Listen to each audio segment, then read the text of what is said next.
Hey, Uganda. Hey, Uganda. You sleep in Mama land. Wake up, Mama land. Oh no, no, no, no, no. Uganda. Hey, Uganda. You sleep in Mama land. Oh no, no, no. Wake up, Mama land. Oh no, so, no, no, no. Zembasa abantu be mugwange tona inga tulowooza nga bakulu beewale n'okuyinga omuyisa bwaba abakuza banjudo omululu tutemere empende mpya ezikuze gwange lijjude amabavu sabawe enjukize mutima pe Uganda ne Uganda limpe. We are the country, we are the future, we are the change we badly need. We are the youngest population in the world, we stand a chance. We are the leaders of the future, and the future is today. If we only come together, we can chase this man away. Bobi makuche tuli, mazima tuli, siwe tuli na okuba Uganda. Uganda. Wow, thank you. Wow, today is your birthday. Happy birthday. Omanyi birthday akana saja. Happy birthday to you. Happy birthday to you. Happy birthday, dear Shadrach. Happy birthday to you. Happy birthday, son. Omanyi, you almost shared a birthday with Dr. Besiji. His birthday was yesterday, and now it's your birthday. Happy birthday. So, you know you're not young. Okulide mumulembe gwa people power. Kala yambadde people power. People power boys, eh? Thank you, What club Shadrach. is that? What club? That T-shirt. This isn't a club. This what? Sportswear. You don't have clubs at school. We have a lot of clubs. I'm in the music club. Okay. Wow. What do you do in the music class? I learn piano. That's why Mama made for you a piano keyboard. Yeah. So we are again that you can know you kuzanya piano. Thank you, Shadrach. Now one will pay you kachai, so it can be a real name. What do you think? Give me some tea. Mana, many birthdays abana zituka gatosobola yadde batwala out. Now it's my son's birthday. I cannot even afford. I mean, I can afford, but I can't be allowed to take him out for a movie or dinner. It's very heartbreaking. On his birthday. It's very heartbreaking that for a kid who's so innocent, and you are innocent, because simply you try to go out and perform. No law has been read to you that you broke this and this law, and then for that you brought here and you put under house arrest. And their mother has to beg police officers to be allowed out of her own house or back to her own house. I also had to explain to them that, hey, I'm supposed to be here, what's up? My question is nawe. Have you carried anything? So should I first ask for permission if I want to carry anything to you? That's what's up. Never be cowboy we yankabye mwana. Ga yankuta omukono nga akwata bino ebya omanye okukanga. Bati kanange nga nyina omulagadde binuma naye boy nga mpa. Yabadde njagala okubajjulamu ekibazo. Ochigera, and you wonder under this very officer, in fact namulabye wali ate ne mukuba akapera no, what you do with those people, Nubian, look him in the eyes. When you look them in the eyes, you see the real them, not the uniform, but only uniform. But when you look him in the eyes, now we wear and he looks at you and sees himself or herself. Yeah, so he's a reflection of me. A reflection of him. Exactly. Then he's doing something that is so unlawful. That's wrong. That's wrong. So I like the message. What you have is okay. Naga omusajja wanda. Namugambe Sirwana nawe. Officer mpayoke. Officer sipigani nawe. King. Officer sipigani nawe. No jirinyi seki nade. Officer sipigani nawe.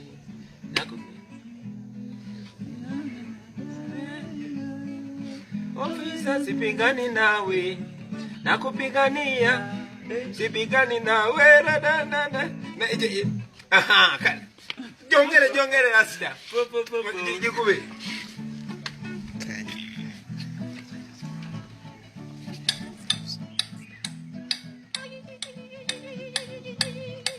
Officer sipigani nawe.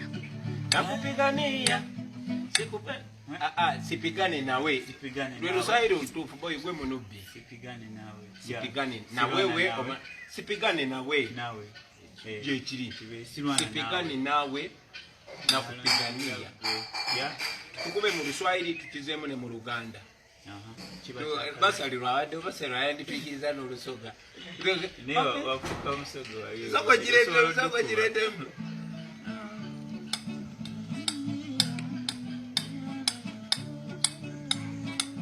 Officer sipigani nawe. Nakupigania. Sipigani nawe lakini nakupigania. Officer sipigani nawe. Nakupigania.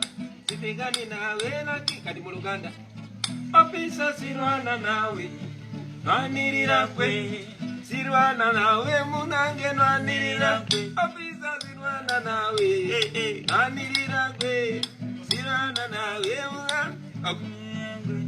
Boy, Lusule or Luswahili or Uganda. Or Luswahili or Uganda. I think it makes sense. Olutolita Luswahili luite olusirikale. Olusirikale. Okay, mu Uganda oluswahili luba lusirikale. Bwe batyo balemesa n'abantu okwiga olulimi olwo. Nga babaletera hatred y'olulimi. Kati bim nakula manyi mu Luswahili kachini. Toa viato. Toa mkanda. Panda gari. Kuja hapa. Piga huyo. Nipe pesa. Leta pesa. Usigera. Toa road, eh? Boy, before we forget. Yeah. Officer sipigani nawe. Nakupigania. Sipigani nawe lakini nakupigania. Officer Sirwana nawe. Officer sipigani nawe. Nakupigania. Sipigani nawe lakini nakupigania. Officer Sirwana nawe. Nwanirira kwe. Sirwana nawe munange nwanirira kwe. Officer Sirwana mu Lusoga bagwa bana tuweze. Sumani. Soko je chali wange. Mpola yo Lusoga lubiri. Tuole ku Lusoga. Yayimba gundi, yayimbe ngule. Sasa suma. Katukuwere da round figure. Twaga tukyusiza nakulaba ngo ovunolo Luswahili ebujiri. Tugezaako communicating Oluswahili / Olusirikale, Oluganda n'Olusoga. Kati tulireetemoko.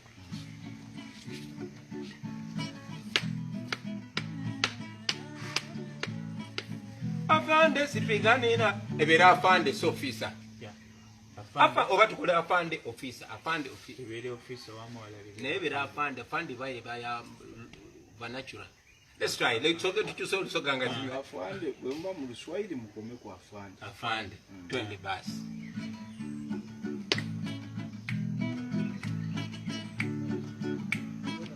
Afande sipigani nawe.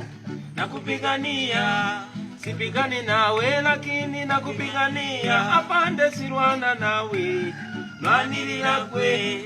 Sirwana niwe. Nawe niwe. Sirwana niwe. Nwanirira iwe. Sirwana niwe. Nwanirira iwe. Sirwana niwe. Nwanirira iwe. Kadi wo gamba Sirwana niwe. Emunange nwanirira kwe. Labonga. Sirwana niwe munanwanirira iwe. Tuje. Yokenda wanange sumani. Iyo. Officer sipigani nawe. Nakupigania. Sipigani nawe lakini nakupigania. Afande Sirwana nawe. Nwanirira kwe. Sirwana nawe. Sirwana niwe. Sirwana niwe. Nwanirira iwe. Apande Sirwana niwe. Nwanirira iwe. Sirwana niwe. Muna. Nwanirira iwe. Muna. Sirwana nawe. Muna. Waliwo ekigambo kimwali mukozesa ate nakiwulira nga jero omuntu akyogera muliyo bakagwa osobola ogamba Sirwana naye singo y'abakagwa ebeera mukagwa izo ow'omukagwa friend Sirwana niwe mukagwa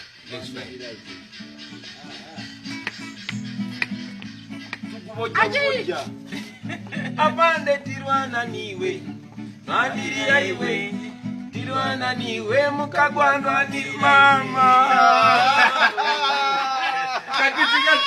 Kisigate. From top, from Lusirikale to Luganda to Lusoga. Adi. Okay. Afande sipigani nawe, nakupigania. Sipigani nawe, lakini nakupigania. Ofisa Sirwana nawe, nwanirira kwe. Sirwana niwe mukagwa nwanirira iwe. Sirwana niwe mukagwa nwanirira iwe. Muna tena bitaola. Sirwana ni nana. Adida digedebedebedende gondedendegedebede. Why gondedebedebedebede. Na monteka mutesi bikamu.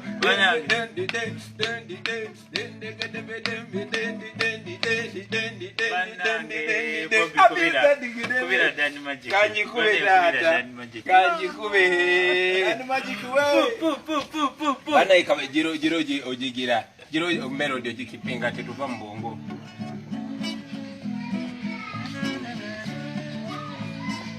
Apande sipigani nawe. Nakupigania. Sipigani nawe lakini nakupigania. Apande Sirwana nawe. Nwanirira kwe. Sirwana niwe mukagwa.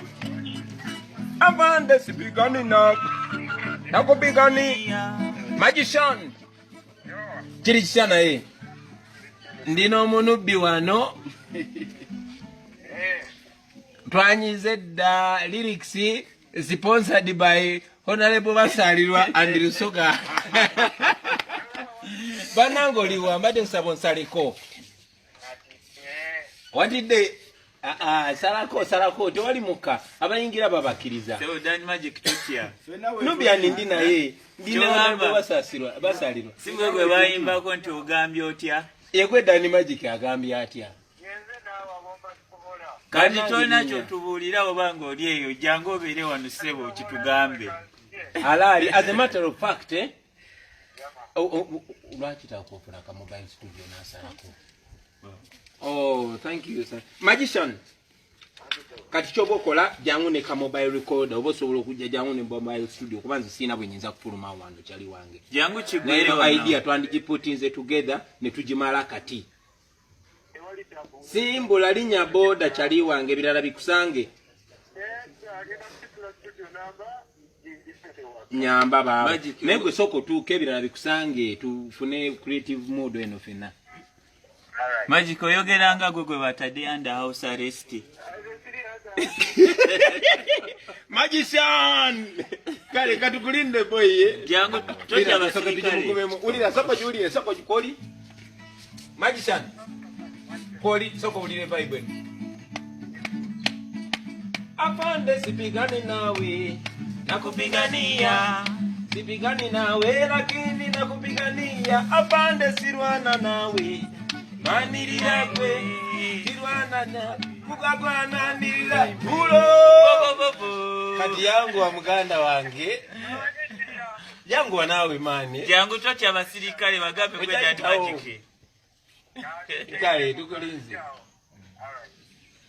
Gwe, I think that will communicate to the police officers. Okay, that is so brutal. Bali brutal man wanga kuwa yumbi na ye.